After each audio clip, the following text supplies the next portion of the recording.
Hi folks, meteorologist Michael Wilhite here with Southern Indiana Weather. Want to bring you a latest long-range update now that we've got the severe weather threat behind us, which didn't really turn out to be much of a severe weather threat at all. Heavy rain came in and it came more of a flash flood kind of a severe weather threat. Of course, did have some torrential rains with it yesterday. That's gone. For your Wednesday, though, maybe some light sprinkles in the afternoon as skies cloud up again, but overall, that's about it. Pretty quiet weather for the next few days. So, I want to take this opportunity now to start to review where we are at with the winter forecast, what February might hold, because we've basically got this last month of February. And is there going to be any cold? Is there any snow chances for you snow lovers? Are we going to see an early spring? The Groundhog Day yesterday, Groundhog predicted an early spring. Don't believe what the groundhog always says, and frankly, he lied to you, and I'm going to show you that as we get into the forecast. Now, let's review just really quickly the winter forecast. This is what I released back in October.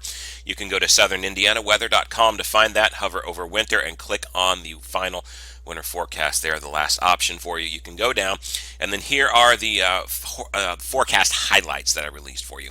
Here's some average totals for you of snow around the area. We are not up to average yet. We're only officially here at the Southern Indiana Weather Office. I've had 6.25 inches of snow this winter. Now, my forecast snow total range was 75 to 125% of average, so that would basically be 8.9 to 14.9 inches of snow here at the weather office, where my forecast in that range to verify. I'm up to 6.25, so we've got a little bit to go. It's very rare that we have a February where we don't have some snow, so I think there will be some chances. In fact, there's some chances showing up. Nothing overly impressive yet, but we will talk about that in a minute. Some of the other things I said, of course, we did have the slow start to winter already. December, of course, was well above normal, and really January, the first part of it, was not all that bad around here for the most part. Wild temperature swings, we've already seen some of them, and I can tell you it looks like we're going to have some more of those coming up here as we go in later in the month. So let's go ahead and dive into the data here. That's sort of a brief review of what I had forecasted. Let's look at the data. There's that system moving off to the east that impacted us yesterday. It's going to be quiet weather here most of the rest of the week. High pressure sets in, and we're going to have some reasonable temperatures. We're going to be cool here for the next day or two, but we will start to warm up closer to the upper 40s to near 50s again for this weekend. Now, next week will be a different story. By the time we got Sunday coming along, Sunday looks like a nice day. Temperatures probably surge into the 50s on Sunday.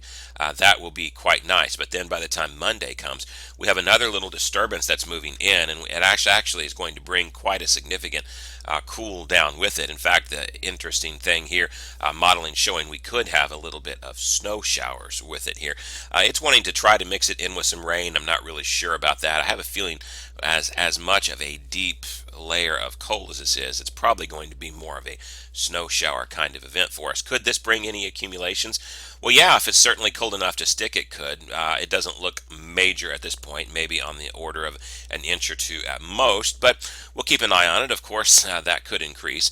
Beyond that, though, we have some other little clippers that are at least in the area showing up. Could they track a little bit further south and get to us? Well, they most certainly could. We'll keep an eye on it, though. Nothing big really showing up until we get later in the month. About the 17th, we've got what could be a fairly sizable storm shaping up. But again, that's so far out right now. Right now, it's rain. It could end up being rain. It could end up being snow.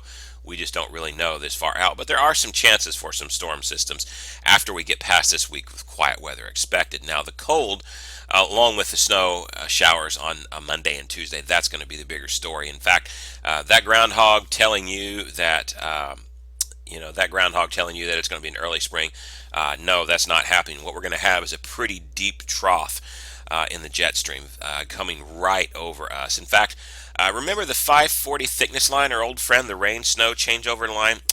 This is it right here.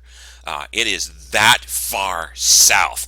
That is some deep cold air from Canada just being filtered in straight down to us. So it's going to be cold. In fact, it's not going to be just one cold snap. The GFS here indicating we could have a couple of cold snaps with this. Heat out to the west again as the ridge pumps up and you've got a highly amplified jet stream. That is, of course, a recipe for cooler weather around here. What kind of temperatures should we be talking? Remember I said wild temperature swings would be possible?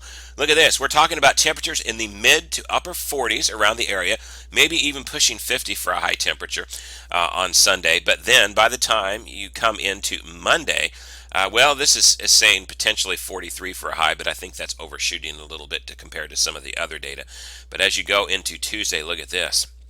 Highs only stuck into the 20s, according to this, on Tuesday. And by the time you get into Tuesday night and wake up Wednesday morning, you're into the single digits around the area again. So you go from Sunday being a high near 50 to Tuesday being stuck in the 20s. Again, that's a pretty sharp cool down over the course of a couple of days. That's a wild temperature swing, most definitely. We've already seen some of those earlier in the year, and I think we're going to be seeing those more commonly in the month of February. And then watch this. We warm up just not very much for the next day or so, and we go down to single digits probably again around that area again for the next day. But then by the time Friday comes, you've warmed back up to the 30s again, and then before the next sharp cool down comes in, and look at this. By the time you get to that Saturday morning, the 13th, we could be talking low single digits to even near zero around the area, below zero to our north. So the possibility there of a pretty significant cool down here for at least 3 or 4 days. But then look at this. We start to warm up, and as we head later into the period, 40s are coming back our way again. So that's, again, a fairly wild temperature swing. You're going to go from starting in the 40s to highs in the 20s, going down to single digits for your lows, highs in the teens, and then back up to highs in the 40s, all within a span of about a week there. So which season do you want? Well, it's Indiana. You can have all four of them in about 1 week. You know that's certainly true, and that's what the modeling is showing right now. Now, if we just take a look at the indices and try to paint a picture of where we're going, they show the up and down nature of this too. Look at the Arctic oscillation, and remember this is cold air on the move from Canada down in, and you can see here it does dip just slightly into the negative before it goes positive, and dips way down into the negative before it starts to go into the positive again. That's troubling, and that's an up and down pattern. North Atlantic oscillation sees that as well. We do start to dip down into the negative here around the 11 before we and just briefly. But remember what I've said in the past. What happens whenever you go sharply from one to the other in just a very short period of time? That's whenever you can get those big storms. And see, you go from a positive one to a negative one in a matter of just a couple of days on the Arctic oscillation, all the way down here closer to -3, and then a couple of days later you're back into neutral and trending positive again.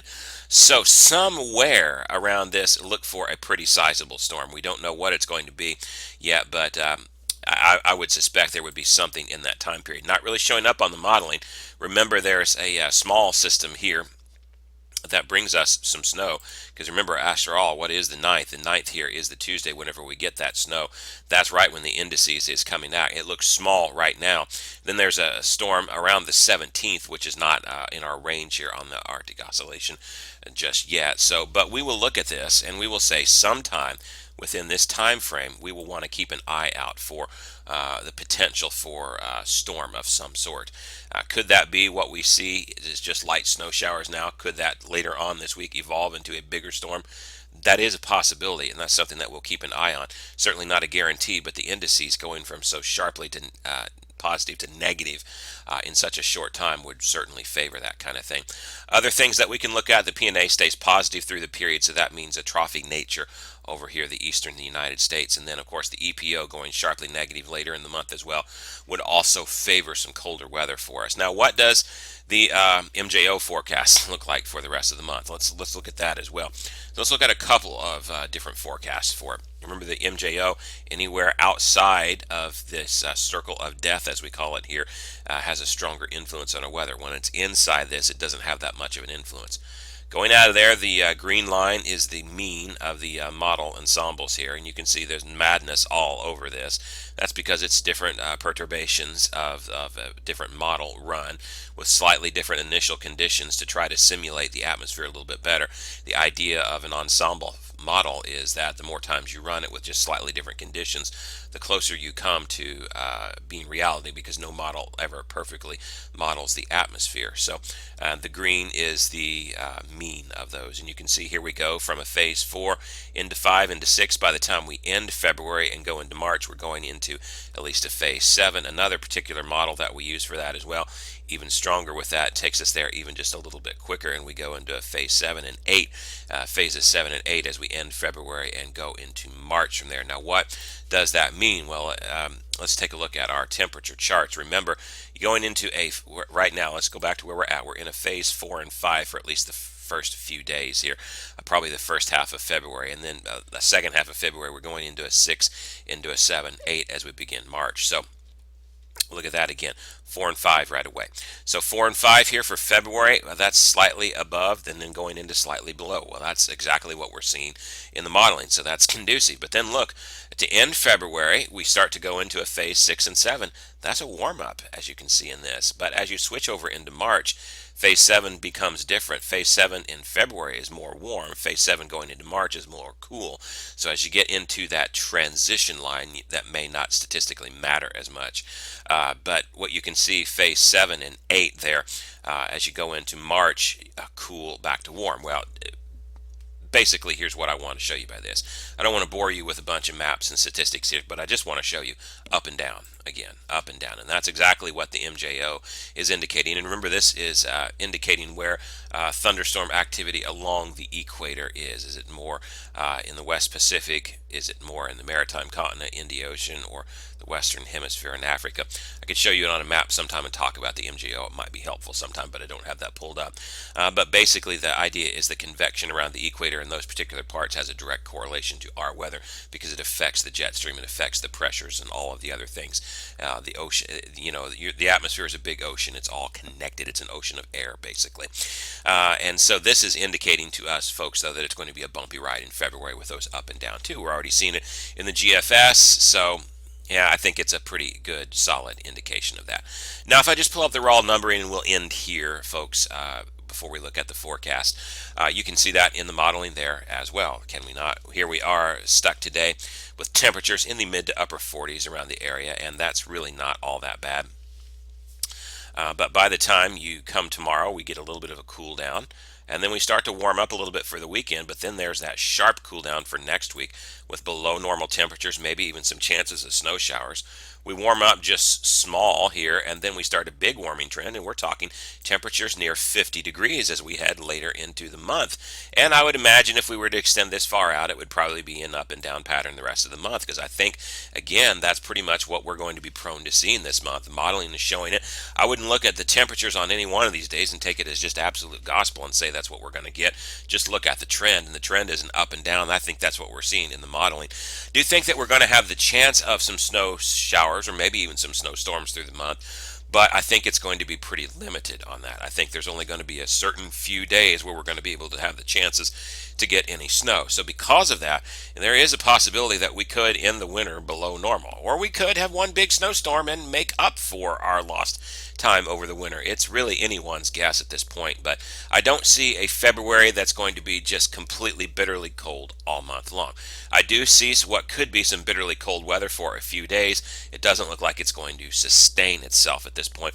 And by the way, the GFS that I showed you with temperatures near zero, this is the ensembles. And again, when we look at the long range, I like the ensembles better because, again, you're using different multiple models to put together a forecast and try to model the atmosphere a little bit better, whereas the regular GFS is just one model's take on it. This is, actually, 20 some models put together and come into a mean average. And what you don't see here is the below zero weather. The lowest it gets on the ensembles is 16. That's still cold, but it doesn't see the extremely bitter cold. That's not to say that GFS is necessarily wrong. It might be right. We just don't know. We're going to monitor it at this point. I certainly don't have the 0-degree weather in my forecast just yet. I've went more with the ensembles. We'll trend it colder if it ends up getting colder there, but up and down pattern pretty much through February is what I'm seeing at this point, folks. A few chances for snow, yes, but nothing major in our radar, but we will keep an eye on next week. Here's your forecast. Go to southernindianaweather.com, click on 10-day forecast, sponsored by the Smile Center there in Huntingburg. Maybe a few sprinkles possible on Wednesday afternoon, and even into the nighttime, but it's not going to be too bad. Fairly mild, only down to 27 on Wednesday night. Sunny on Thursday, highs only in the upper 30s though, so it's going to be a pretty cool day. Warming trend for the weekend though, 46 Friday, 48 with some more clouds though on Saturday. Sunday, not bad. Hey, 52 and partly sunny skies. We might have some chance of rain that night mixing with some snow showers as it goes in, but I think it's going to be more of a light snow shower kind of thing, and 38 may even be overshooting for Monday in my opinion. As deep as that trough looks at this point, we'll have to trend that. I wanted to start high. We can trend down as the time goes on, but it looks like Tuesday could be fairly cold with a high only around 30. Some of the models indicating much colder weather than that. I'm just not willing to go there yet. We will see. But again, light snow showers possible those 2 days. Is it going to turn into anything significant? It doesn't look like significant at this system. But again, that's right where we have the indices in the favor of going up and down real fast. So that could be something that we look for. The models might not be seeing it right. It could be something big. We just don't know at this point, but we'll keep an eye on it, folks. Beyond that, cool weather for a couple of days before we get a slow warming trend, and then again up and down, up and down. And again, folks, I think that's pretty much what we're going to see coming up in this, is that up and down pattern through February. All right, folks, that's it for this update. I'm meteorologist Michael Wilhite. Have a great Wednesday, folks. Stay safe, and we'll see you for the next long range update, probably on Sunday.